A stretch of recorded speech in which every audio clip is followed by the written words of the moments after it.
Bom dia. Bom dia a todos. Nós estamos tratando de 1 Samuel, história de Samuel, Saul e Davi.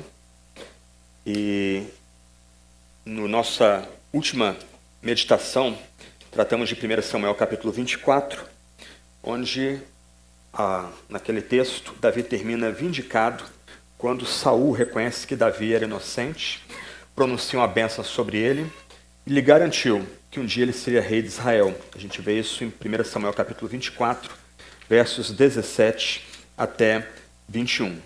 No entanto, Saul não convida Davi a voltar à corte. Saul e Davi, eles seguem caminhos diferentes. No capítulo 24, Davi se recusou a tomar a vingança em suas próprias mãos, em vez disso apelou para a justiça de Deus. Só que esse tema da vingança volta a aparecer no capítulo 25, nós vamos ler agora, são 44 versículos, então você pode ir acompanhando aí no boletim, você tem o texto na íntegra aí. Vamos ler, e o tema de hoje é o devido cuidado diante do rei messiânico.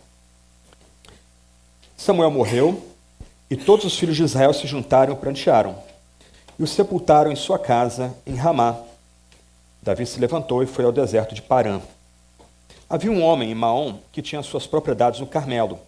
Era um homem muito rico, tinha 3.000 ovelhas e 1.000 cabras. E ele estava tosqueando suas ovelhas no Carmelo. O nome desse homem era Nabal, e a mulher dele se chamava Abigail. Ela era inteligente e bonita, porém Nabal era grosseiro e mau em tudo que fazia. Era descendente de Calebe. Quando Davi no deserto ouviu dizer que Nabal tosqueava suas ovelhas, enviou 10 rapazes e lhes disse: vão ao Carmelo falar com Nabal e pergunta-lhe em meu nome como está.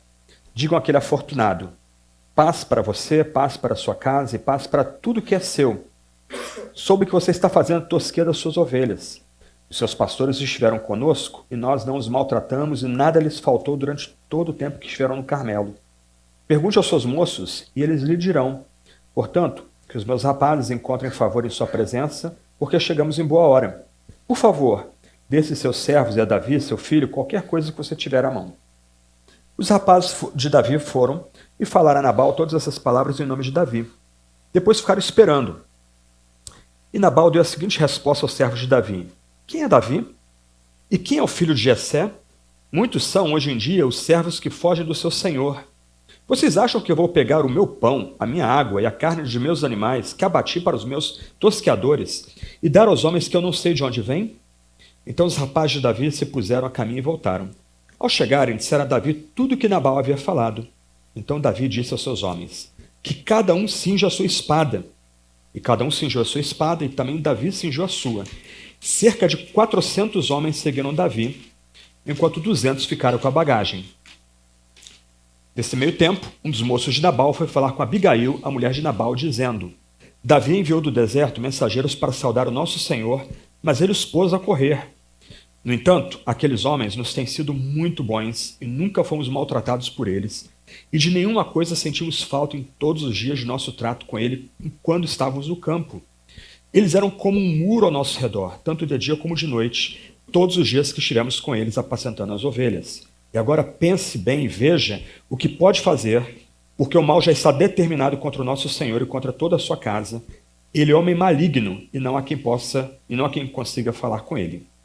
Então Abigail pegou a toda pressa 200 pães, 2 odres de vinhos, 5 ovelhas preparadas, 5 medidas de trigo tostado, 100 caixas de passas e 200 passas de figos, e pôs tudo sobre os jumentos. Então disse a seus servos: vão na minha frente que eu vou logo atrás.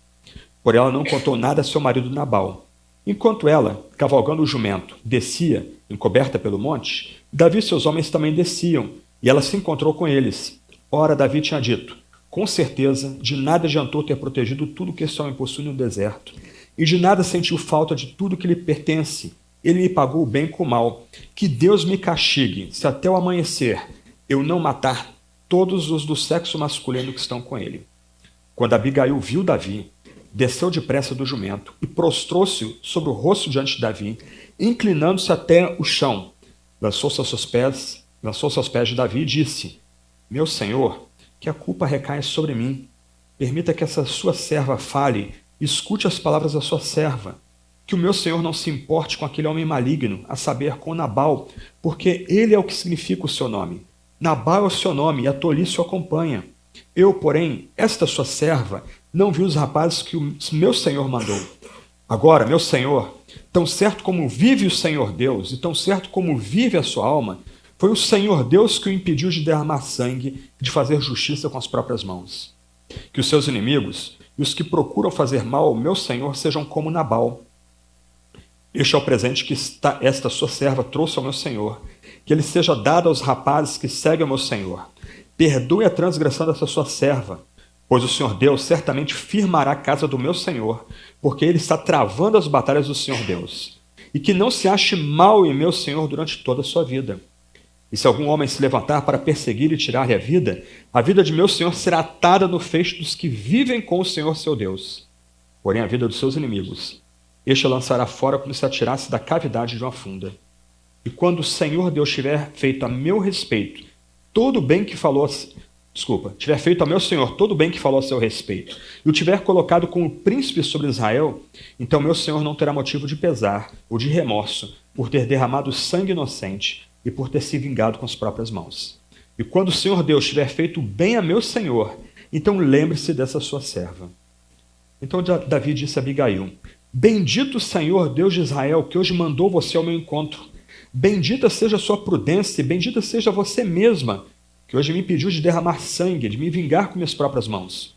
Porque tão certo como vive o Senhor, Deus de Israel, que me impediu de fazer mal a você, se você não tivesse se apressado e não tivesse vindo ao meu encontro, não teria ficado a Nabal até amanhecer, nenhum sequer do sexo masculino.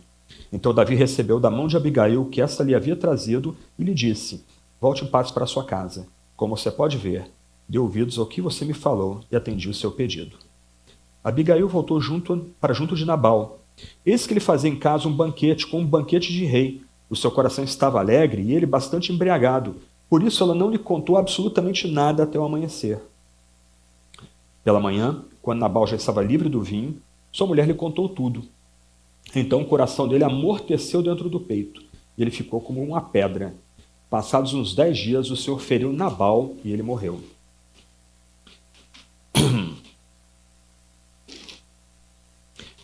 Quando Davi soube que Nabal havia morrido, disse: Bendito seja o Senhor, que pleiteou a causa da afronta que recebi de Nabal e livrou esse seu servo de fazer o mal. O Senhor fez com que a maldade de Nabal caísse sobre a própria cabeça dele. Então Davi mandou um recado a Abigail, dizendo que desejava tomá-la por mulher. Os servos de Davi foram até Abigail, no Carmelo, e lhe disseram: Davi nos mandou buscá-la para que a senhora seja sua mulher. Então ela se levantou, se inclinou com o rosto em terra e disse: Eis que sua serva servirá de criada para lavar os pés dos criados do meu senhor. Abigail se dispôs imediatamente e montou seu jumento. E ela, acompanhada pelas 5 moças que a serviam, seguiu os mensageiros de Davi, que a recebeu por mulher. Davi também havia tomado por mulher Ainoã de Jezreel, e ambas foram suas mulheres. Saul tinha dado sua filha Mical, mulher de Davi, a Palti, filho de Laís, que era de Galim. O texto pode ser dividido aqui em 4 partes. A primeira parte, que funciona como uma transição entre o que já foi tratado no capítulo 24, que vamos tratar hoje, é a morte de Samuel, que nós encontramos no primeiro verso aí dessa passagem.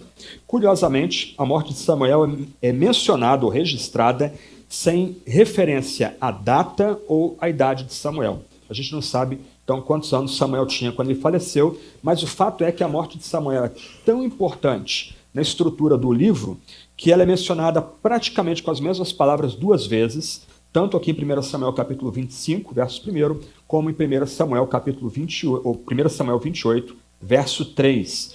Por que a morte de Samuel recebe esse destaque? Porque Samuel, dentro da estrutura bíblica, ele funciona como a ponte entre o período dos juízes, quando cada tribo estava fragmentada, não havia rei em Israel, cada pessoa fazia o que estava no seu coração, e ele faz a ligação entre esse tempo e o tempo da monarquia. Ele é que unge Saul, ele que unge Davi, mas também Samuel, ele inaugura a era dos grandes profetas do Antigo Testamento, que vão se tornar também heróis para a fé bíblica. Um ponto importante aqui é o contraste final entre Samuel e Saul. Se você lembrar, 1 Samuel capítulo 15, verso 12, Saul havia pedido para erigir um monumento para si mesmo no Monte Carmelo. políticos brasileiros fazendo história desde o século X a.C. Então, ele vivo, ele intentou que fosse feito um monumento para ele, um Carmelo diferente. Eu vou falar sobre isso daqui a pouco. O Carmelo que é mencionado em 1 Samuel capítulo 15, o Carmelo que fica no norte, associado com Elias e seu triunfo sobre os profetas de Baal. Já Samuel, não se sabe se é a pedido próprio, mas ele é enterrado na casa de seus pais, em Ramá, ou Ramataim, Zofim, como é mencionado em 1 Samuel capítulo 1, verso 9. A gente pode até pensar que, muito provavelmente, esse grande profeta foi enterrado no jardim ou no quintal da sua própria casa. Um fim humilde para um homem extremamente importante dentro da história da redenção. Uma despedida simples para alguém que privilegiou a palavra de Deus e lutou para servir a Deus e dar mais valor a Deus do que a própria nação de Israel. Então nós temos aqui o último contraste entre Samuel e Saul. Mas o autor de Samuel é um baita contador de histórias. E a gente faria muito bem em tentar ler essas histórias como se a gente não soubesse, não conhecesse o spoiler, não soubesse o que vem adiante. Porque ao mencionar a morte de Samuel entre duas histórias de vingança, o que o autor quer mostrar para a gente é a situação desesperada ou desesperançada de Davi. Davi acaba de ser reconhecido como o futuro rei de Israel pelo próprio Saul. Deus o vindica pela boca de Saul, mas ele continua sendo perseguido. Ele não foi reintroduzido na corte. E agora, o grande mentor de Davi, aquele que unge Davi, o grande profeta de Israel, aquele que era o mentor de Davi, ele vem a falecer. E qual é a reação de Davi a essa situação? Ele vai para o deserto de Parã. Para você ter em mente aqui o que está em jogo aqui, o deserto de Parã é o lugar onde o povo de Israel gasta a maior parte do seu tempo peregrinando, meio que andando em círculos durante quase 38 anos, antes de chegar ao leito do Rio Jordão e se preparar para entrar na terra da promessa. Em outras palavras, Davi, agora sem o seu esteio, sem o seu mentor, sem o seu grande conselheiro, ele se lança numa peregrinação no deserto. Ele assume o deserto, ele abraça o deserto como um lugar de desterro e de peregrinação, já que ele está numa situação agora sem esperança. Então, o texto abre tratando aí da morte de Samuel, o grande profeta. Ele é enterrado em Ramá, sua cidade. Curiosamente, em Israel, na fronteira entre Israel e o território palestino, há uma cidade localizada ali, há um antigo castelo da época das Cruzadas, que hoje é metade a mesquita, metade a sinagoga, e supõe-se que no porão desse antigo castelo cruzado está ali a tumba do profeta Samuel, e é um lugar, inclusive, de peregrinação, tanto para judeus como para cristãos, também como para muçulmanos também.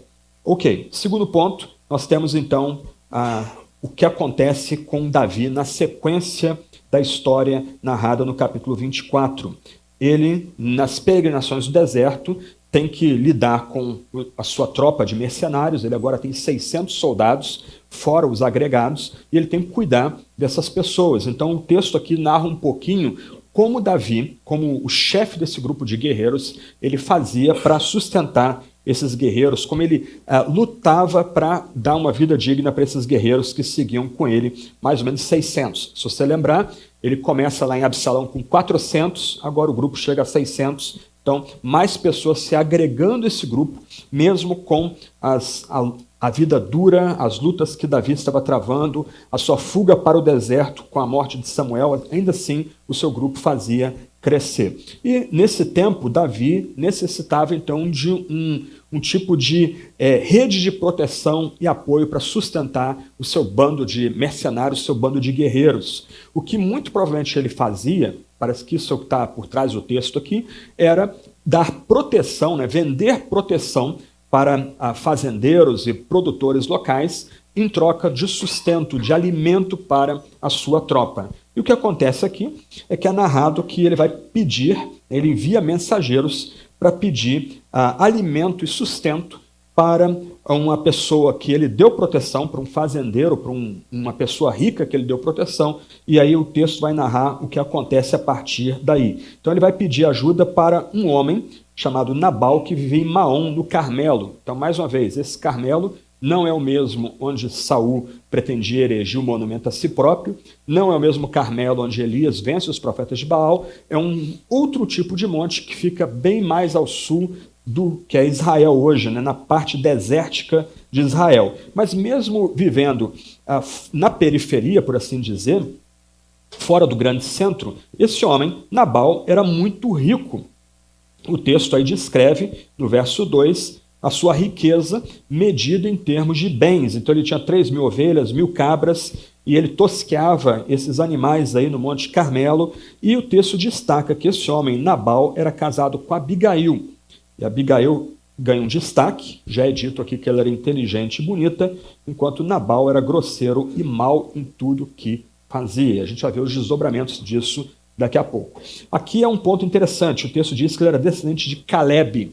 Caleb era o amigo de Josué, o espia fiel do antigo Israel, e a menção a Caleb aqui lembra que, em alguns momentos, ou para certas pessoas, ter boa descendência não significa nada. Então, esse homem, que o nome dele significa tolo, né, Nabal, o tolo, né, ele desempenha aqui um ponto importante na história, mas ainda que ele fosse um homem de bom nascimento e tivesse um descendente nobre, na hora da verdade isso não significa nada, porque o texto vai enfatizar que ele era grosseiro e mau em tudo o que ele fazia. Então, o texto aqui introduz a narrativa, falando um pouco desse homem, Nabal, falando um pouco de Abigail, e o texto menciona 2 vezes que ele estava tosqueando suas ovelhas. O momento de tosquear ovelhas é tirar a lã das ovelhas, e geralmente ali, aquele momento terminava em algum tipo de churrasco também, a carne, alguma ovelha sendo sacrificada, a carne sendo assada para alimentar aquele grupo. Geralmente esse momento de tosquear era um momento de festa, um momento de gratidão. Reconhecia-se que Deus havia preservado aquele grupo, aqueles animais ali, Deus é que havia dado sustento para aqueles animais ficarem vivos, e agora os donos daqueles animais podiam tirar alimento, podiam tirar roupa, podiam tirar vestes, podiam tirar sustento por meio daqueles animais. Então esse era um momento festivo. E aí, sabendo que haveria essa festividade, esse momento de congraçamento, dando graças a Yahvé pelo sustento dele, Davi envia 10 rapazes. E esses rapazes têm uma missão. Eles são embaixadores do bando de Davi, do grupo de guerreiros aqui de Davi, e eles, com muita educação e muito tato, o texto não permite outra abordagem aqui, eles são respeitosos, vão procurar Nabal e pedir a sua recompensa pela forma como eles protegeram os rebanhos de Nabal, protegeram a propriedade de Nabal, protegeram os servos de Nabal e o próprio Nabal e a sua família. E o que se vê no restante do texto é que a resposta de Nabal é a mais grosseira possível.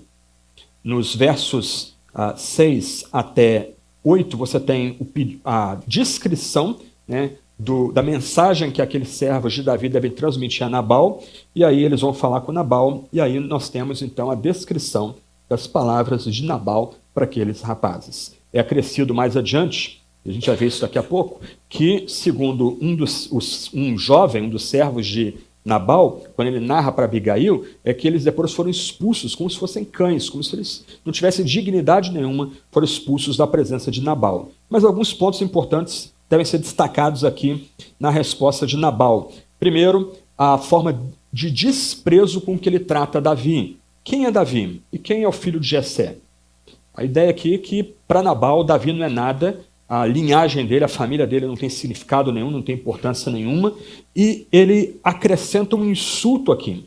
Ele compara Davi a um escravo fugido do seu senhor. O que parece indicar é que Nabal era um apoiador de Saul e desprezava Davi como um tipo de rebelde, um revolucionário, algum guerreiro. Então, ele não só se coloca politicamente ao lado de Saul, como ele xinga Davi, distrata Davi, faz pouco da linhagem de Davi e distrata aqueles servidores de Davi que foram pedir sustento e alimento. Mais uma vez, nota que Davi não está pedindo dinheiro aqui. E Davi poderia ter saqueado os bens de Nabal, mas como ele, por assim dizer, vendia proteção para sustentar o seu grupo, o que ele pede são alimentos para alimentar, para cuidar do seu bando, do seu grupo de batalha. Então, Nabal, de forma muito grosseira, muito tosca, ele xinga e distrata Davi, ele se coloca como um aliado de Saul e despede com grosseria os mensageiros de Davi. Um ponto importante aqui, dentro da estrutura de 1 Samuel, é que a linguagem de Nabal é muito parecida com o desprezo que nós encontramos na boca de Saul, em 1 Samuel capítulo 20, versos 27, 30 e 31, e depois daquele infame personagem Doeg, no capítulo 22, versos 7 a 9 e depois verso 13. Em outras palavras, parece que todos esses personagens complicados estão, por assim dizer, na mesma página, estão afinados, eles têm a mesma linguagem para tratar Davi, eles têm a mesma abordagem para falar de Davi, para maltratar Davi e fazer pouco do nome de Davi e dos seus guerreiros. Então Nabal, ele acaba se identificando também de alguma forma mais profunda, não apenas politicamente, mas também afetivamente, espiritualmente, com Saul e com Doeg, o que já deixa um sentimento de, olha, alguma coisa vai acontecer aqui, algo vai ocorrer nessa situação aqui, na medida que Nabal, o tolo, esse é o significado do nome Nabal em hebraico, ele está agindo igual Saul e Doeg. E aí o que acontece? Nós temos então, nos versos finais aí, versos 12 e 13, os rapazes de Davi, os mensageiros de Davi, voltando o mesmo caminho, comunicando a Davi tudo que Nabal havia falado, e aí nós temos a reação de Davi. Davi fica com muita raiva, muito irado com o que ele ouve. Ele dá ordem para os seus guerreiros se armarem, tomarem a espada.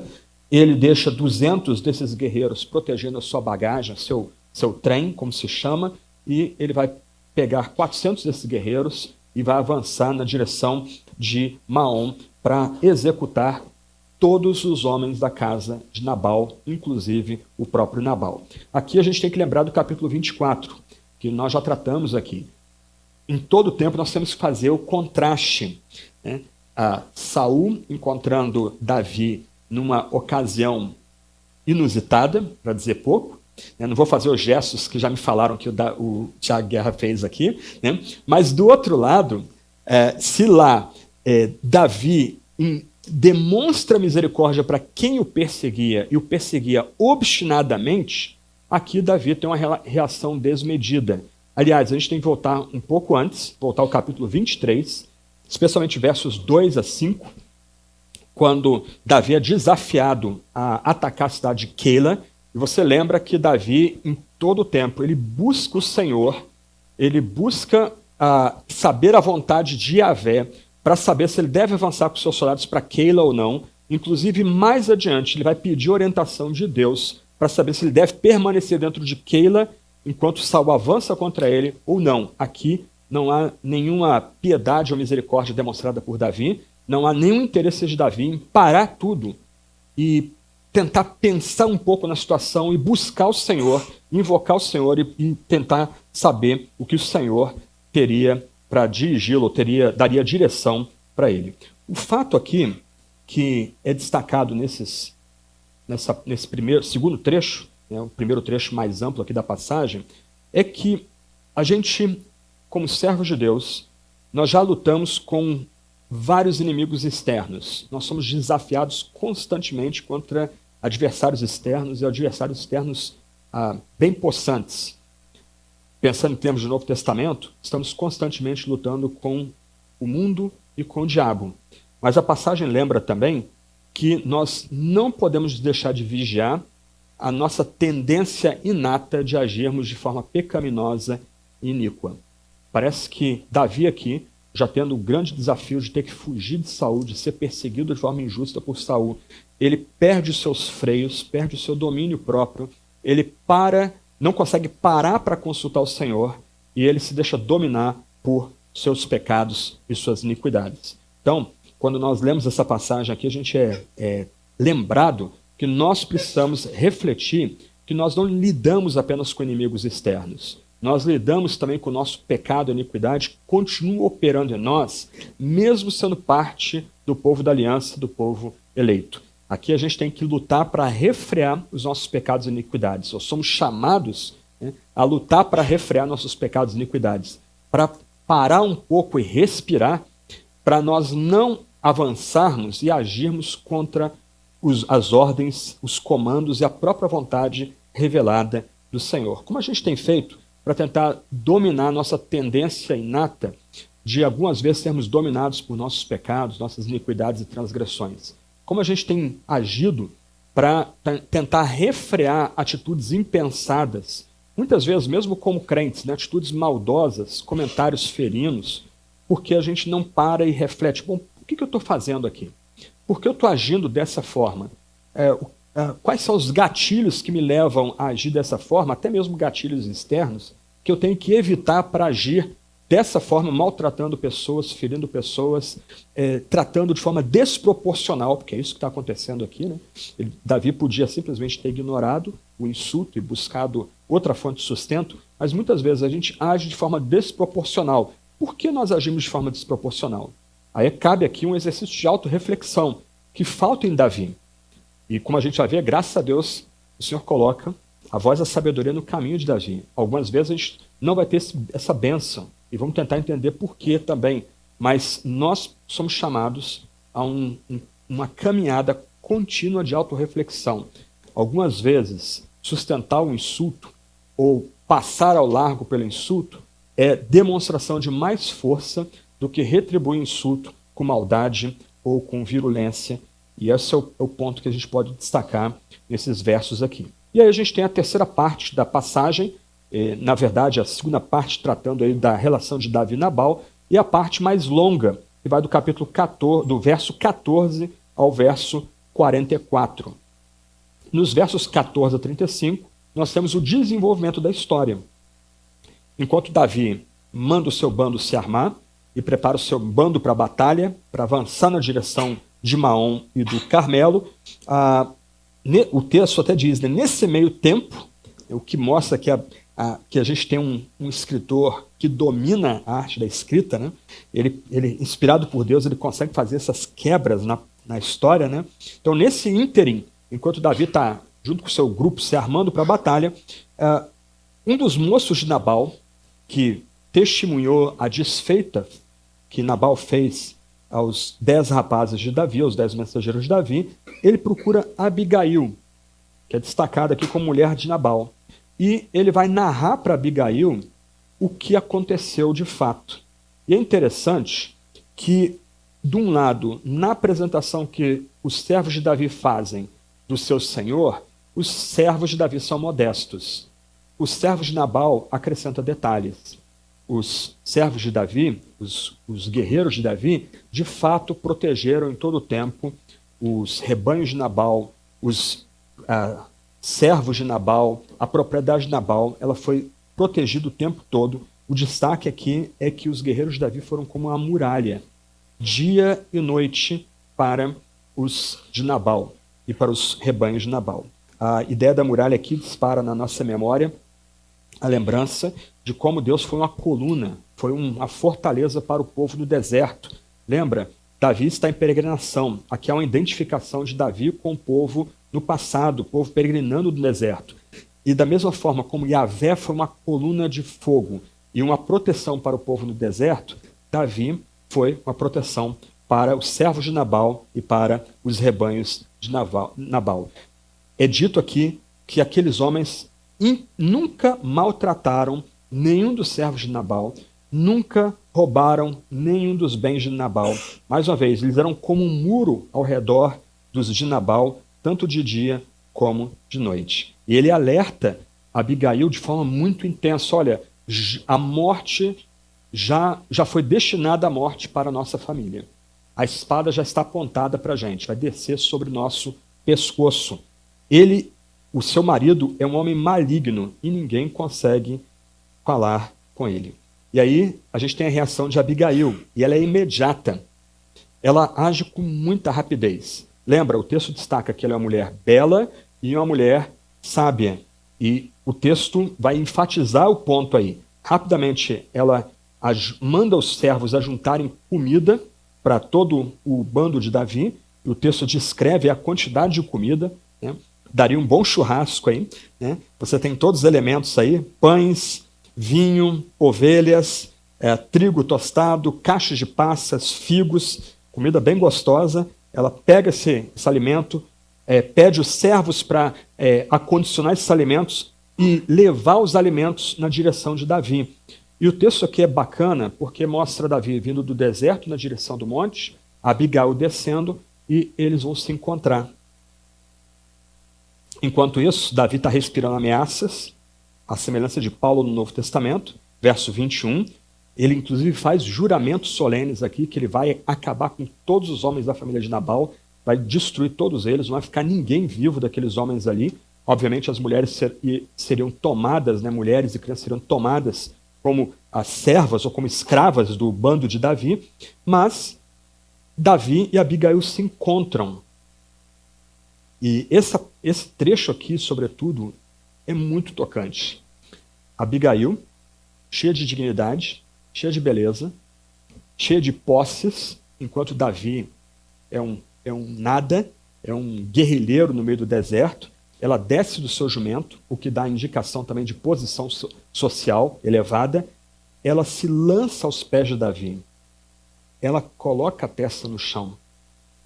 E aí nós temos o discurso dela, que vai do verso 24 até o verso 31. E o discurso de Abigail é espetacular. O resumo desse discurso pode ser encontrado no verso 25. Que o meu Senhor, ela está falando de Davi, ela trata Davi como Senhor. Que o meu Senhor não se importe com aquele homem maligno, a saber, Nabal, porque ele é o que significa o seu nome. Nabal é o seu nome e a tolice o acompanha. Como eu já tenho dito, o significado de Nabal é tolice, e aqui a gente lembra do Salmo 14:1 e do Salmo 53:1, dois salmos que são lidos na data em que Jerusalém foi destruída em 586 a.C., que os judeus leem esse texto para rememorar e lamentar a destruição de Jerusalém.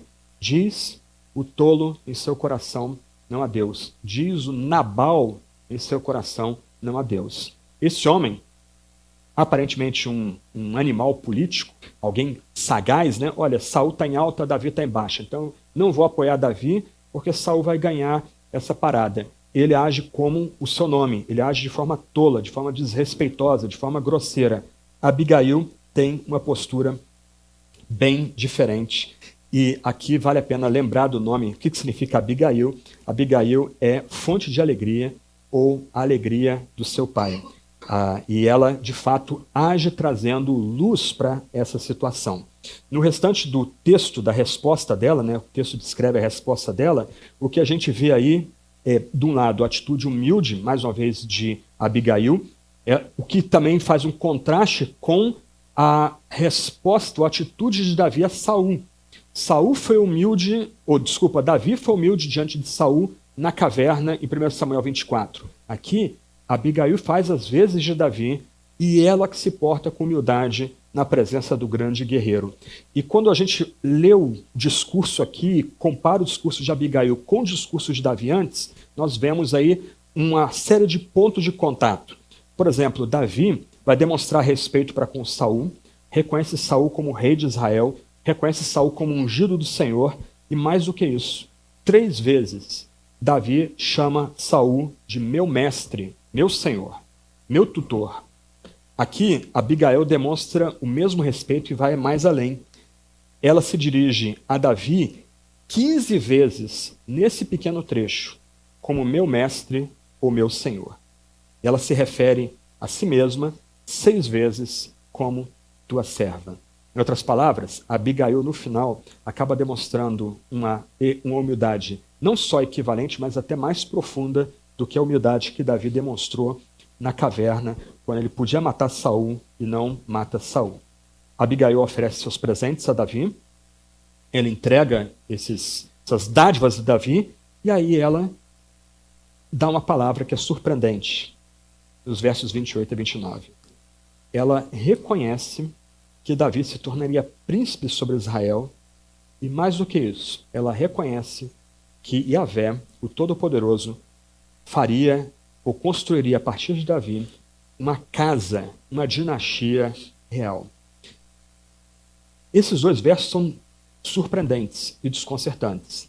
A gente já sabe previamente, né, nós já aprendemos que de Davi virá o Messias. E isso ocorre porque Deus havia prometido dar a Davi uma casa, estabelecer um pacto com Davi.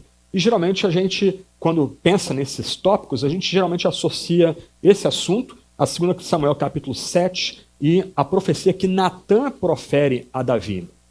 Mas antes de Natã proferir aquela profecia e dizer a Davi que Deus intentava, melhor dizendo, fazer um pacto perpétuo com Davi, e haveria sempre descendente da casa real de Davi para reinar sobre Judá e Israel, essa mulher, bonita e sábia, profetizou. Essa mulher reconheceu que Davi estava destinado a ser rei da casa de Israel. E mais do que isso, essa mulher, ela profetiza de tal forma que ela já consegue ver o desdobramento da história redentiva, isto é, de que Deus estabeleceria uma casa perpétua. Estava fazendo um pacto mais profundo agora com Davi como rei de Israel, como modelo de todos os reis messiânicos que viriam mais adiante. Não sem razão, então, a tradição judaica reconhece Abigail como uma das 7 mulheres profetisas do Antigo Testamento.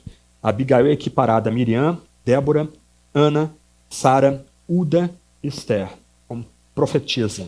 Mais do que isso, o Talmud reconhece Abigail, por causa da sua sabedoria, mas também da descrição da beleza dela, como uma das 4 mulheres mais lindas do mundo, segundo o Talmud: Raabe, Sara, Esther e agora Abigail. Ela não só demonstra humildade para Davi, ela não só reconhece Davi como senhor dela, isto é, alguém que tem poder sobre a vida e a morte dela e da casa dela, mas ela vai além.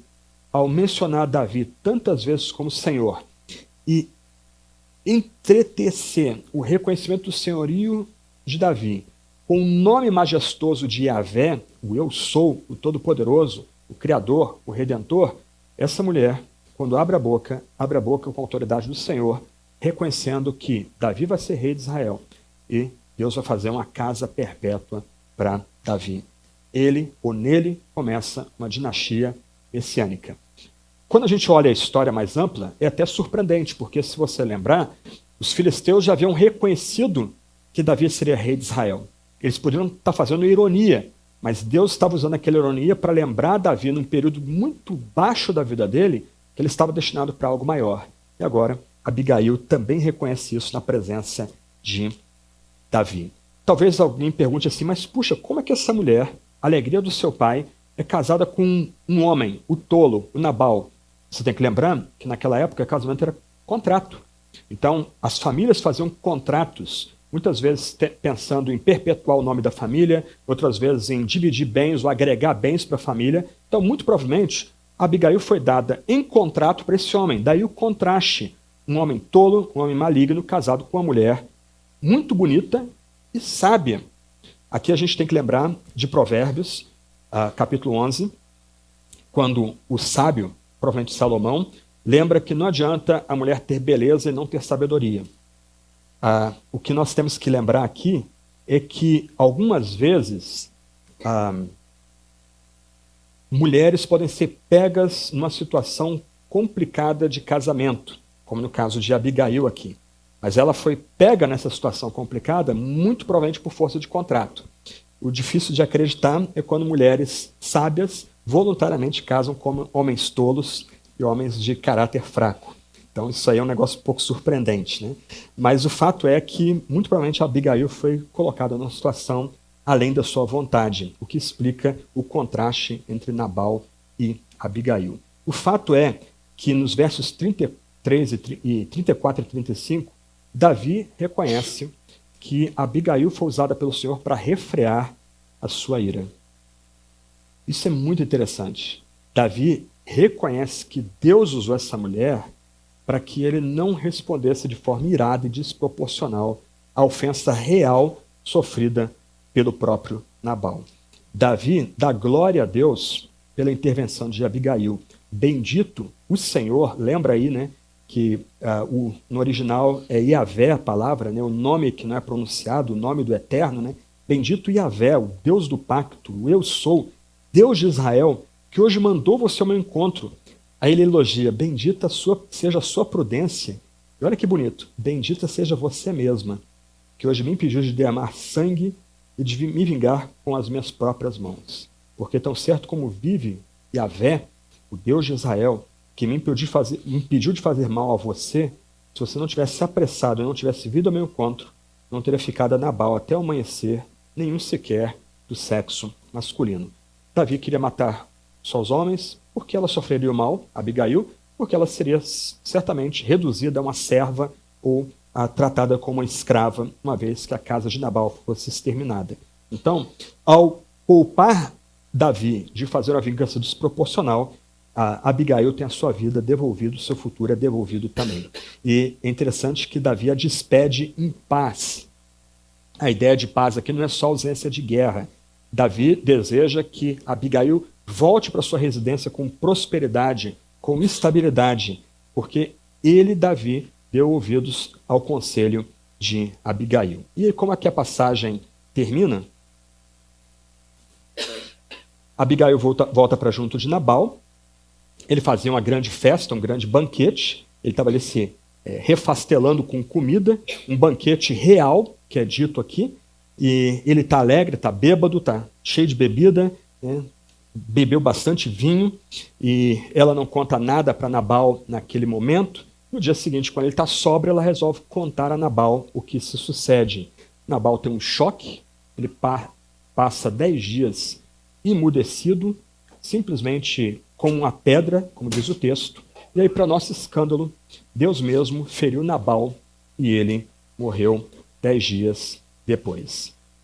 Irmãos e irmãs, de um lado, se nós somos chamados a lutar com nossos inimigos internos, contra nossos pecados, nossas iniquidades, nossa tendência de agir para o mal, mesmo estando no contexto da aliança, a gente tem que lembrar aqui, olhando essa passagem, que se nós estamos nesse contexto de aliança, se nós estamos no contexto da bênção divina, se nós estamos no contexto da escolha divina, mesmo quando a gente atua contra o governo de Deus, Deus algumas vezes opera a prevalecer sobre a gente. Isso é uma dádiva que é dada para nós.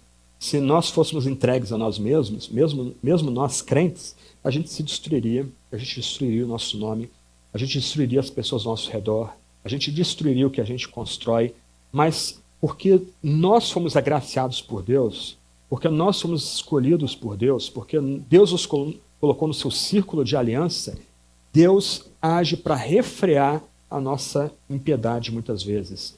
Deus age para refrear a nossa tendência inata a retribuir o mal com o mal. E é isso que nós vemos aqui. Davi, diferente do que a gente viu no caso de Keila, ele não para em nenhum momento aqui para consultar o Senhor do que ele deve fazer, como ele deve proceder com Nabal. Antes, em todo o texto, a gente vê esse guerreiro pronto a sacar sua espada e não embainhá-la enquanto ele não derramar sangue e acabar com toda a casa de Nabal. Mas Deus graciosamente se interpõe. Deus misericordiosamente age antes para impedir que Davi execute a sua vingança e venha manchar o seu nome e o seu futuro. Então, irmãos e irmãs, a gente tem que dar graças a Deus, porque muitas vezes Deus impede que a gente faça o mal. Deus impede que a gente peque. Deus se coloca antes da gente, nos socorrendo e nos socorrendo de nós mesmos. E Deus muitas vezes faz isso, como a gente vê aqui, usando pessoas sábias. No caso aqui, Abigail foi movida a responder graciosamente a Davi e refrear o ódio que Davi sentia de Nabal. Algumas vezes, nesse círculo da bênção que Deus nos coloca, ele vai usar pessoas ao nosso redor para nos ajudar a nos refrear. E aqui a gente não tem que esperar por Abigail.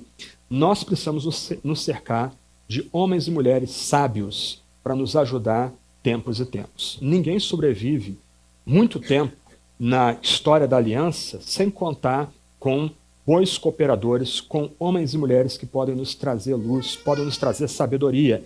O curioso aqui é que nós começamos o texto notando a morte de Samuel. Samuel morreu. O grande conselheiro, aquele que ungiu Davi, ele morreu. A resposta de Davi, ir para o deserto, ir para o campo de peregrinação, onde o povo de Israel peregrinou durante 38 anos. Só que agora Deus levanta essa mulher, Abigail, para tratar Davi com sabedoria e ajudar Davi a responder com graça, quando ele, na verdade, queria responder com ódio, e ódio, eventualmente até justificado pela ofensa, mas um ódio que não estava debaixo da bênção de Deus, ou uma resposta de ódio que não estava debaixo da bênção de Deus. Então, meus irmãos e irmãs, estar numa boa igreja é uma bênção para a gente, estar numa boa comunidade é uma bênção para a gente. Obviamente, a gente não vai conhecer todas as pessoas da comunidade de uma igreja, ainda mais uma igreja que vai crescendo, como a nossa aqui, pela graça de Deus, tem crescido. Mas nós precisamos nos cercar de homens e mulheres sábios, não tolos, sábios, não inteligentes, mas sábios. Inteligência é útil, ter bons diplomas ajuda, mas ter bons diplomas ou ter inteligência sem a sabedoria é nada. Então nós precisamos nos cercar de pessoas que possam iluminar o nosso caminho, pessoas que a gente possa prestar contas da nossa vida, pessoas que a gente possa buscar conselhos da nossa vida, pessoas que até mesmo diante da raiva justificada, da resposta de furor justificada, a gente possa ser abrandado pela sabedoria desses irmãos e irmãs e não responder o mal com o mal. Então, ainda que Deus possa prevalecer sobre a gente sem o uso de outros irmãos e irmãs, ele pode, de forma extraordinária, impedir que a gente haja com pecado ou de forma iníqua, mesmo sendo crentes, mesmo sendo membros do povo da aliança. Do outro lado, Deus se serve de irmãos e irmãs para nos ajudar nesse processo, de nós agirmos de forma sábia também, nós peregrinarmos de forma que de fato honra a Deus, como Abigail diz aqui para Davi, de forma que o nosso nome não é manchado, nossa história não é manchada. Agora, irmãos e irmãs, com muita seriedade, um ponto importante aqui é um sinal de que nós não estamos debaixo da bênção de Deus. Um sinal de que muito provavelmente nós não somos eleitos e contados como parte do povo eleito, é quando Deus nos entrega o nosso próprio pecado, sobretudo para fazer o mal para o próximo. Quando um de nós começa a perceber que o mal se torna um vício, e um vício que não consegue ser largado, mesmo sendo membro da igreja, mesmo sendo batizado, mesmo eventualmente servindo diretamente à igreja, isso é um sinal de alerta. Muito provavelmente, o que essa pessoa pode ter experimentado é uma conversão meramente intelectual. Ela sabe que a fé cristã, ou a fé bíblica, é verdadeira, ela acha que a fé é um bom jogo intelectual, mas o seu coração nunca foi circuncidado de fato. Essa pessoa nunca foi transformada de fato. Então, semanas atrás eu levantei a questão de como a gente sabe se a gente é eleito, como a gente sabe se a gente é parte do povo da aliança. Um dos sinais é quando Deus soberanamente e na sua justiça, ele, por assim dizer, tira todos os filtros e freios dessas pessoas, entrega essas pessoas ao seu próprio pecado, à sua própria maldade, sobretudo essas pessoas fazendo mal e atingindo o próximo, o seu vizinho, trazendo dor ou infligindo dor ao seu vizinho. A gente não pode brincar com isso. O texto aqui coloca Nabal e Abigail como um contraste para a gente. Onde nós nos encontramos nossa devoção a Yahvé, ao Todo-Poderoso? Nós estamos imitando Abigail ou nós estamos imitando Nabal? Abigail é o símbolo, uma ilustração do cuidado de Deus em evitar que membros do seu povo eleito cometam pecados absurdos. Do outro lado, Nabal é parte de Israel, mas ele foi entregue ao seu próprio pecado. Ele faz parte do Israel visível, não do Israel espiritual. E aí o texto termina versos 39 a 40. Sim, um ponto ainda a respeito do verso 38, ele ofende um pouco a nossa sensibilidade, o fato de Deus ferir Nabal e Nabal morrer. Nós temos uma relação muito engraçada com soberania de Deus e providência divina. A gente tenta limitar o alcance da operação divina. Olha, Deus opera aqui, mas ele não está operando lá na Ucrânia, ali. Deus permitiu que acontecesse a guerra na Ucrânia, a invasão da Rússia na Ucrânia, olha, Deus atua na minha vida, mas pandemia mais ampla, isso foi uma permissão divina, foi um acidente de percurso, etc. Esse tipo de linguagem, esse tipo de pensamento está longe da visão que os autores bíblicos têm da onipotência divina. O Deus de Israel comanda toda a criação, até mesmo a morte, e a morte de uma pessoa odiosa está debaixo do comando do Deus de Israel, do grande Yahvé, do Eterno, aquele que tem um nome que é sobre todo nome. E aí, então, o texto termina, versos 39 a 44, como um apêndice. Eu colocaria aqui a quarta parte, mas é a conclusão mesmo, e a conclusão é também surpreendente. Há um convite para que Abigail entre na família real. Antes do convite, do verso 39, nós temos aí Davi dando graças, porque ele descobre o que aconteceu com Nabal. Ele diz, bendito seja o Senhor. Olha como são fortes as palavras de Davi. Bendito seja o Senhor Yahvé, o Eterno, eu sou, aquele que se revelava na sarça que ardia e não se consumia, que pleiteou a causa da afronta que recebi de Nabal e livrou esse seu servo de fazer o mal. Yahvé, o Eterno, fez com que a maldade de Nabal caísse sobre a própria cabeça dele. Deus julgou Nabal. Deus usou Abigail para impedir que Davi respondesse de forma desmedida à ofensa recebida por Nabal. Nabal nega hospitalidade a Davi. Tá? É uma quebra do contrato social do Oriente Antigo. A hospitalidade era algo sagrado no Oriente Antigo, ainda é no Oriente Médio, né? Mas Deus se interpõe, Deus julga. Se você lembrar, antes mesmo Davi havia dito para Saul, olha, que o Senhor julgue entre mim e você. Aqui Deus intervém, Deus impede que Davi faça vingança e Deus julga Nabal. E Davi reconhece isso, ele cita 2 vezes o nome sagrado, porque ele lembra que esse Deus do pacto vela por ele, vela pelo seu grupo, pelo seu bando. E aí o texto termina. Né? Davi vai mandar um recado a Abigail, dizendo que deseja tomá-la por esposa. Davi recebe uma resposta encantadora e tocante de Abigail, muito humilde. A resposta dela reflete o discurso profético anterior dela, né? E agora ela entra na família real. E aqui há uma menção a uma outra esposa que Davi tinha, Ainoã.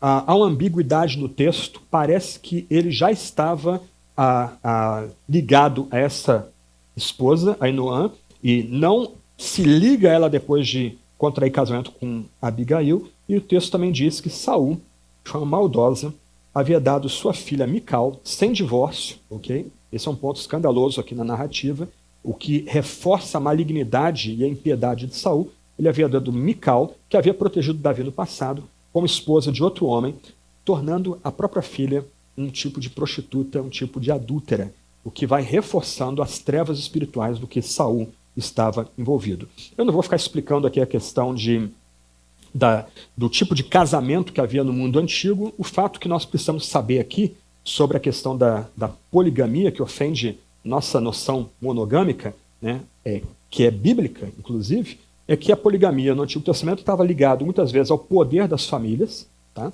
Então, famílias poderosas, homens poderosos tinham mais esposas, e eles tinham mais esposas não por uma questão de prazer, mas por uma questão de aumentar o seu nome tendo mais filhos. É o caso de Abraão, o caso de Davi. E a gente tem que lembrar que, no final, nem Davi nem Abraão são modelos de casamento para a gente, na medida que ambos foram muito infelizes, com uma outra exceção, nos seus casamentos. Algumas questões para nós concluirmos aqui.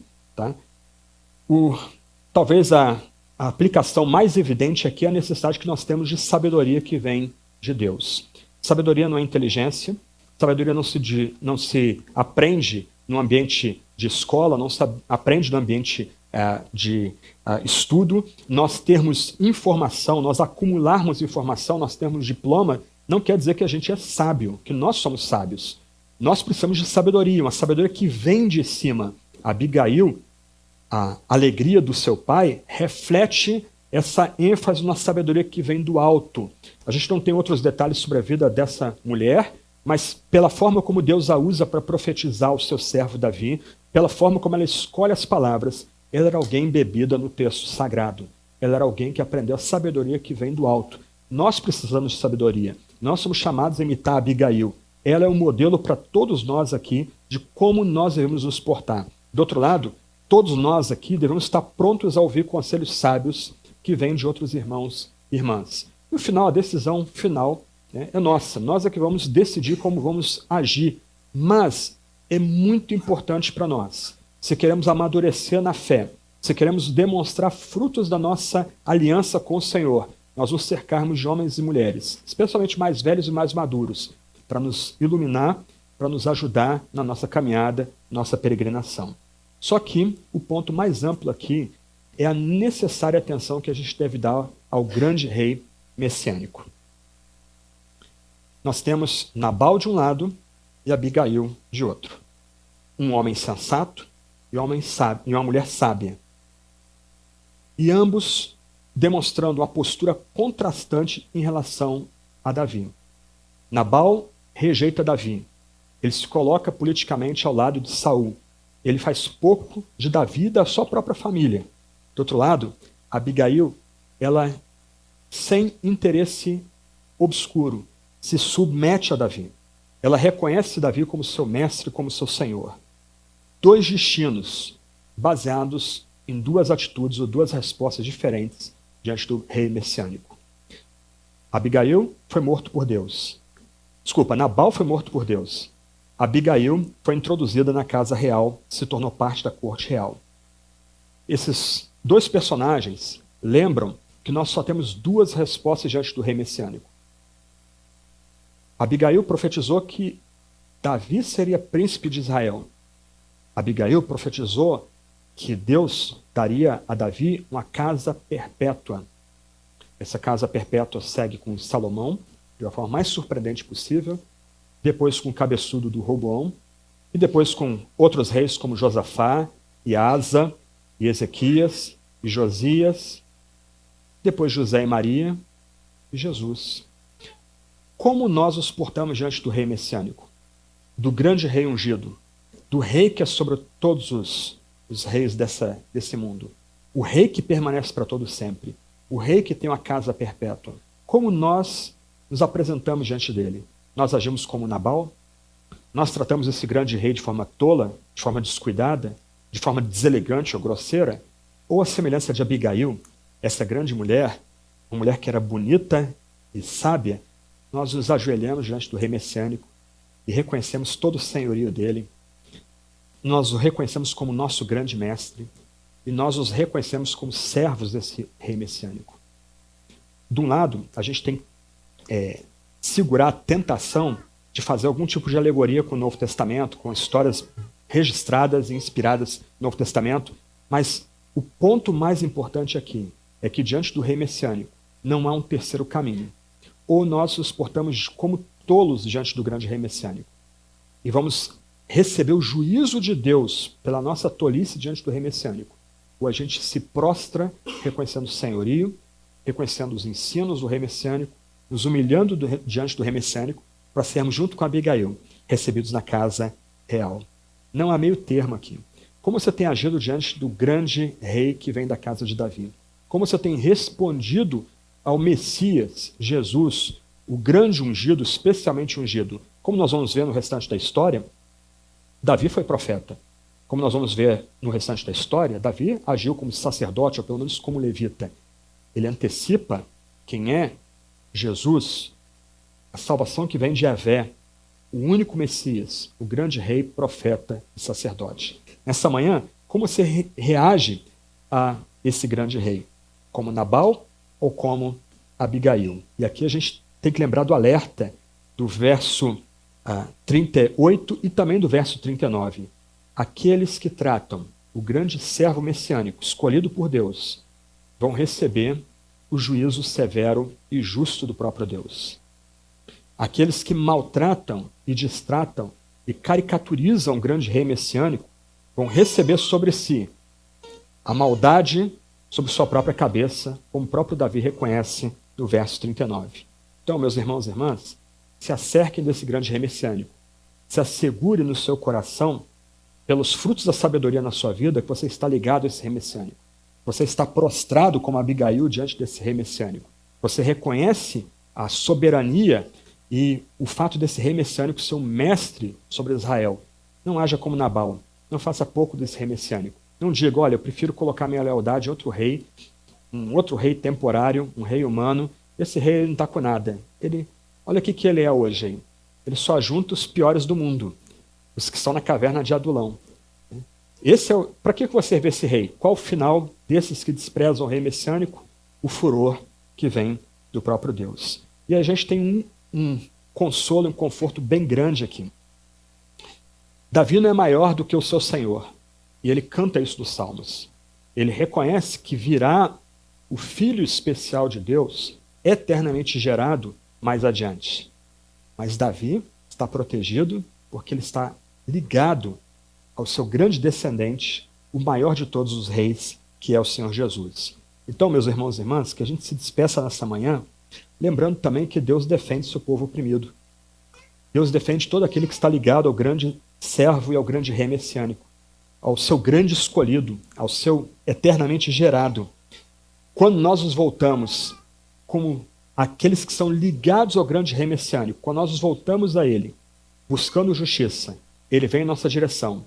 E a semelhança do que ele fez com Davi, ele vindica também o nosso nome. A gente não precisa buscar vingança com as nossas próprias mãos, a gente não precisa retribuir o mal com o mal, porque no tempo determinado, nem que seja 10 dias depois, Deus virá para vindicar aqueles que são ligados ao grande rei messiânico. Eu encerro com Lutero aqui. Ele comentando a passagem, ele diz: nosso Deus cumprirá a promessa de sua palavra. Ele está do nosso lado. Não importa o quanto os perversos reprimam, prendam e persigam. Estou plenamente certo de que Deus é minha proteção. Nossa doutrina precisa prevalecer. A doutrina deles precisa perecer. Deus é a nossa defesa. Ele nos conduzirá até o fim, seja aqui ou em outro lugar. Deus é o nosso refúgio. Corremos para ele em busca de segurança. Que como Abigail agiu, assim hajamos nós. Que a gente tenha Abigail como modelo nessa manhã e para essa semana. Vamos orar?